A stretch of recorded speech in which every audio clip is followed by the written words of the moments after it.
Thank you, Mr. Chairman. As we debate what I agree is a very important piece of legislation, in my opinion, and many others would have very detrimental effects on our economy if it was implemented the way it's been drafted. We've been trying to get a quantifiable grasp on the cost of this bill, how much it would actually cost American families, how many jobs would be created and lost. And number one, on the science side, we've had very divergent views. We've had dozens of experts come over the last few days and testify, giving very different opinions on the science. On the economics of it, we have not had the same kind of divergence. In fact, most economists and experts that have testified on the cost acknowledge, in fact, I'll refer to President Obama's own budget that was just passed 2 weeks ago. If you go to page 119 of the President's budget, he's anticipating generating $646 billion in new tax revenue from this bill. So clearly the President expects this bill to generate $646 billion in new taxes that even his own budget director has said would be passed on to consumers. Congressman, you began by denying that there is a consensus on the science.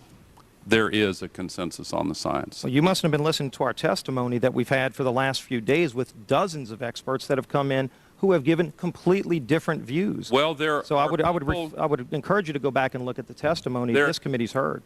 There are people who still believe that the moon landing was staged on a movie lot in Arizona.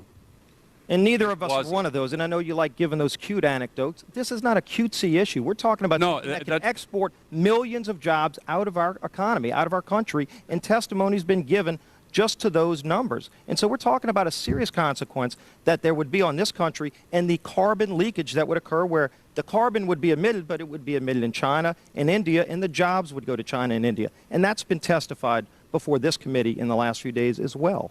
So when you testify about the actual cost, do you want to talk about the cost? Man-made global warming pollution causes global warming. That's not a cutesy issue. It's not an open issue. It's your opinion. Obviously, you've stated it many times. Would you talk to the cost? Opinion of the global scientific community, and more importantly, and not in unanimity. There are others on the other side. More importantly, Congressman, that opinion is the opinion of the scientific studies conducted by the largest corporate carbon polluters 14 years ago, who have lied to you and who have lied to the American people for 14 years. And you talk about carbon, and I'm running out of time. We talk about carbon polluters. You talk about them. It's my understanding that back in 1997, when you were Vice President, Enron's CEO, Ken Lay, was involved in discussions with you at the White House about helping develop this type of policy, this trading scheme. And is that accurate? Is it inaccurate? It's been reported. I don't know, but I met with Ken Lay, as lots of people did, before anybody knew that he was a crook. Right, and clearly you can see why so many of us are concerned about this type of cap-and-trade energy tax that would be literally turning over this country's energy economy. I didn't know him well enough to call him Kenny Boy. Well, but you knew him well enough to help devise this trading scheme, and obviously we know what Enron and these big guys on Wall Street like Goldman Sachs, and I know you've got interest with Goldman Sachs. No. These people, well, that's been reported. Is that not accurate? No, I wish I did. With executives from you're partnered in companies with executives from Goldman Sachs. Well,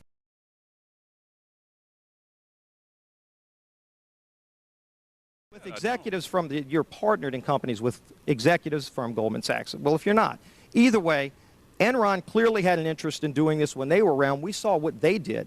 And when you see the types of people involved in wanting to set up this kind of scheme, you can see why so many of us are concerned about turning our energy economy over to a scheme that was devised by companies like Enron and some of these Wall Street firms that have wrecked our financial economy. I don't really know if you want me to respond to that. I guess what you're trying to say, you're trying to I mean, clearly there will be Jason, big there's winners some and big kind of- losers. You're trying to say there's Please some allow the Vice kind President to of answer. guilt by association? Is that Not association. I'm saying that there are going to be big winners and big losers in this bill, and that's been discussed by everybody talking. Big winners and big losers. But some of the big winners are some of the very financial experts that help destroy our financial marketplace. And I think that should be noted, that companies like Enron helped come up with this trading scheme that would invoke in cap and trade. Enron didn't create this proposal in any way, shape, or form. Well, the details are not in this bill. That's a false accusation. The details are not in this bill, and I would suggest that they are. For the record, the proposal that we're considering has had the CEO of General Electric, of Alcoa, of Rio Tinto, of corporations across the country who have testified in conjunction with major environmental groups. That is the proposal that we are considering. But we always then come down to arguing about did global warming cause Katrina? Did global warming cause the death of a polar bear? And there are going to be arguments on both sides. Why not just leave that aside? Why not focus on the security? Why not focus on the economy? Why do we have to be in a position of picking winners and losers? We've just watched a financial meltdown in this country, the likes of which hasn't been seen in some time. Now, if people like credit default swaps, they're really going to like the carbon swaps that are going to occur and the carbon future swaps. We spent a full day in this committee last summer talking about the manipulation of the energy futures market in oil. We're going to create, I fear, another such system that people who have an inclination to react dishonestly to systems are going to actually have a new opportunity. Is that not a problem? Well, let me look at your analogy in a slightly different way. There were warnings that the credit default swaps and the subprime mortgages and the other activities that caused the financial crisis were going to bring us ruin if we didn't address them, and nothing was done about it. If I could finish my answer. There are warnings now of a far worse catastrophe, and they're coming from a unified IPCC representing the global scientific community, and if nothing were to be done about it, the results would be far worse. Now, let's look at the subprime mortgages. I remember the days when you made a down payment and proved you could make the monthly payments. And we were told the risk was washed away by securitizing them and lumping them together, and that assumption collapsed. We now have several $1 trillion of subprime carbon assets whose value is based on an assumption that it's perfectly okay to put 70 million tons of that pollution up there every 24 hours. So the reason, in answer to your first question, is why can't we ignore it? Because it's the biggest crisis we've ever faced. And no one who's come before this committee from a scientific basis can show us the smoking gun that mankind is causing this to happen. You can create relationships between the number of sunspots and the partisan makeup of the Senate.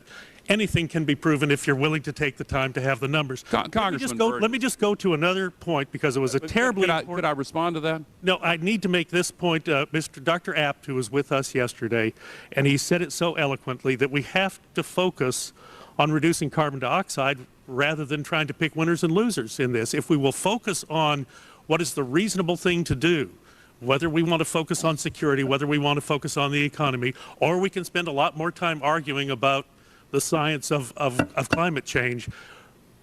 When we construct this bill, and Senator Warner said it so well, when we construct this bill, we have to have the flexibility that we give people credit for doing the energy efficiency things that we want them to do. We give people credit for creating the newer technologies that we want them to do, rather than us pick every jot and tittle of winners and losers in the bill, which is unfortunately the draft that we have in front of us.